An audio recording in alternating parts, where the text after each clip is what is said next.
In this presentation, I am going to teach you 11 habits of highly effective managers. So if you are either applying to become a manager, or if you are already someone who has experience of management, but you want to improve your skills and qualities, make sure you stay tuned because this presentation will be highly beneficial. Now, as time goes on, you are going to develop strong habits that will make your life as a manager much easier.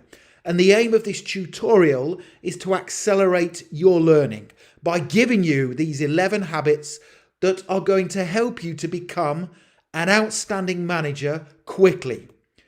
Now, I want to talk a little bit about my managerial experience and how these 11 habits helped me over time to become an outstanding manager. Now, my name is Richard McMahon. I spent 4 years in the Royal Navy, and I then spent 17 years as a manager in the fire service. And I have managed teams of up to 66 people. And the 11 habits within this tutorial helped me throughout my managerial career. And I have also spent the last 15 years managing my own business. So I have lots of managerial experience that I want to share with you. Also, make sure you connect with me on LinkedIn. I've put my LinkedIn link in the description below the video, and it's always good to connect with like-minded managers and professionals such as yourself. So let's get into those 11 highly effective habits that will help you to become an effective manager. Now, habit number 1. Successful managers always take ownership of all situations within their remit. You will never hear an effective manager say, "That's not my fault. That's not my team's fault." They will take ownership of all situations. And once you start to do that, other people in your team will follow suit. And they will take ownership of situations. And you will then see quickly that you will start to be much more productive. So develop a habit where you take ownership of all situations. Habit number 2. Effective managers always set high standards from the get-go. This is something I learned very early on in my fire service career. Now, if you set high standards, this will give you a reputation as a manager who will not settle for anything but the best. You should always say to your team from the start, we are going to set very high standards and we are going to stick with them. And always remember this. If you lower the standards at the start, it's much harder to raise them later on. So it's very easy to lower the standards once you've set them high if you choose to do so, but it's very difficult to raise them later on. So always take pride in what you do and set high standards, because then people in your team will take pride in their work. And it's all about getting your team and yourself to develop strong habits that will stand you in good stead for the rest of your managerial career. Habit number 3. Highly effective managers always look to improve, and they never think to themselves, "I have reached the pinnacle of my career." Now, I am 50 next year, but I am always looking to improve and develop. I will never reach the point in my career or my business where I think, "Yes, I've reached the pinnacle." You should always look to improve. Ways to improve include reading. So for example, I've been reading this book this year. It's called Extreme Ownership by Jocko Willink. Check it out if you are somebody who likes to read. I have placed a link to that book on Amazon in the description below the video. And that ties in with one of the earlier tips about taking ownership of situations. You will find that if you always improve and you take ownership of situations, you as a manager will be outstanding. Habit number 4. This is a brilliant one, and it is very, very important. Great managers listen more than they speak. Now, listening gives you more time. Okay, so always listen to people. It gives you more time, and it also gives you options of what to do, because when you are listening, you are gaining information. So listening gives you knowledge, which gives you power. So always listen more than you speak. Just because you are a manager does not mean that you have to be the person who is the most vocal in the room. Listen more than you speak. It is a great habit that you should learn right now as a manager. Habit number 5. Great managers realize the importance of building a support network around them. So great managers will treat people with respect, but they will command respect too. And you should learn this early on in your managerial career. You should build relationships with people, build relationships with your team members, professional relationships, build team members with contractors, suppliers, stakeholders, and also other managers in your organization so that you have a solid support network around you when it is needed.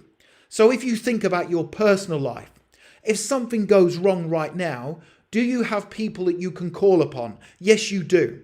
People who will help you. And it's the same as a manager. If something goes wrong, you need people to call upon. And you might even need to call in favors at times. So always be nice to people on the way up because you might need them when things are going wrong. Habit number 6. This is another very, very good habit of highly effective managers. Sometimes they do nothing. And again, in the fire service, I learned this from an early age. I had a brilliant senior manager who took me under his wing and he said to me, Richard, sometimes do nothing. You don't always have to make a decision. So as managers, we think we must make decisions all the time. And this is not true. There is power in the words, let's wait and see what happens. So whenever something happens at work as a manager, ask yourself this question. Learn to develop the habit of asking yourself this question. Do I have to make a decision right now? Because if you wait, it might give you more information that will help you to make a better decision later on. Now, of course, there will be lots of times where you have to make decisions straight away, of course. But there will be more than not times where you can wait and see what happens. And try not to make decisions in the heat of the moment unless absolutely necessary. Habit number 7. Great managers master the art of filtering. What do I mean by that? Well, as managers, we have information coming at us all the time. Senior managers above us will be wanting us to do things, and we have our team that we need to look after as well. You will have an abundance of information coming at you, and you need to learn the art of filtering. So step 1, draw up a list of things you really need to do during that particular week or that particular day, and prioritize the most urgent and the most important tasks and do them to a very high standard, and the rest can wait. So I always do this now. I draw up a list of things I need to do. So I have a list next to me right now, next to my Mac, that tells me what I have to do this week. And there are numbers next to each part of the list, prioritizing which task comes first. And there are some at the bottom which have been on there for a few weeks because they can wait. They are not important. So master the art of filtering. Habit number 8. This is a good one. Now, it does not matter how big or small your team is. You could have a team of 2 people, or you could have a team of 50 people. Get to know your team members. Get to know your employees, the people you are responsible for. Speak to your team members. Speak to them. Engage with them. Listen to them. Find out what your team members' strengths and weaknesses are. Now, when you know what their strengths are, what they enjoy doing, you can allocate tasks to them quickly. So when you have to delegate as a manager, if you know your team members, you know who to delegate to. And more importantly, know their weaknesses, because if you know their weaknesses, you can help them to improve, and that will make them feel valued. If you know your team members' weaknesses, you can send them on appropriate training courses, or you can even coach and mentor them yourselves. And again, they will feel valued and appreciated. Find out what your team members' career aspirations are. Now, everyone in a team has different aspirations. Some people in your team as a manager will want to come to work, just do a good job and then go home. And there's nothing wrong with that. But also find out who the people are in your team who have high career aspirations, who want to develop, and help them to develop. Encourage them. So find out what their career aspirations are, the people in your team, and then use that knowledge to your advantage. Also, make sure you praise people when they do good work. Don't get into the habit of just praising people all the time. Only praise your staff when they do good work, but make sure you praise them. That is very, very important, because otherwise people will get demotivated. Also, provide honest feedback. They will appreciate it. So provide honest and open feedback to people in your team, because that will help them to develop and they will respect you for it. Habit number 9 of a highly effective managers, they seek feedback themselves. Now, highly effective managers are not afraid to ask for feedback. But once they receive the feedback, they then decide which parts are useful. Just because somebody gives you feedback, it does not mean to say you have to take it on board. You are in control. You are the manager. Use feedback to your advantage. Yes, always ask for it. It's very important. So if you are unsure about how you've done something, ask someone within your network for feedback. And then take the bits that you find useful and use it to your advantage. And remember, you do not have to listen to all feedback. You don't have to tell them that you're not going to listen to that. Just keep it to yourself. And remember, knowledge is very powerful to you as an effective manager. Habit number 10. This is another good one.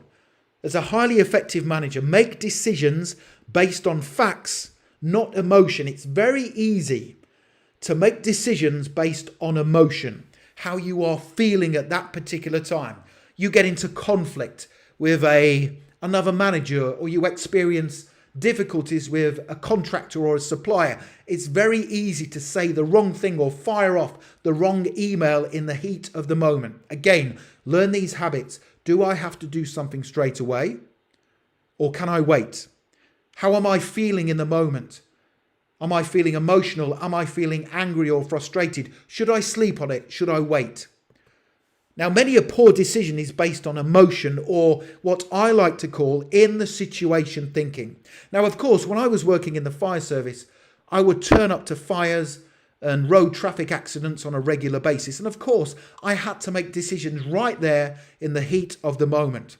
But when I was at the fire station, when I was a station commander at the fire station, I had that leisure, if you like, that benefit of making decisions that are based on fact, so I could wait, not in the heat of the moment. So many a poor decision is based on emotion or in the situation thinking. Take note of the facts of what's happening around you and then make your decision. And as I said previously, if you can wait and not make a decision straight away, do so. Because you, more often than not, you will find that the decision you make later on is different than in the heat of the moment. Habit number 11. Great managers have someone to help them, a mentor. Now, you might have someone within your organization who can help you. But if you have someone more experienced than you to guide and help you, you will learn much faster. Trust me, you will. Now, I am offering to help you and be your mentor right now. So if you click the link, let me just go back to here. If you click the link in the top right-hand corner there of the video, it will take you through to my website, managementskillsmasterclass.com, and you can get instant access to my online management skills training course. Now, there's years and years of experience in this online training course. There are 30 modules. Let me just quickly go through some of them. So you get 30 instant access modules to help you to become a great manager. So we have an introduction, what makes a great manager, the qualities needed to be a great manager, 7 actions of great managers, the responsibilities you will have, how to set team values. You will get a team values blueprint, how to develop your team. You will get goal setting modules and PDFs, how to deal with conflict, proactive management versus reactive management, or not even halfway through, how to make effective decisions, also performance review training.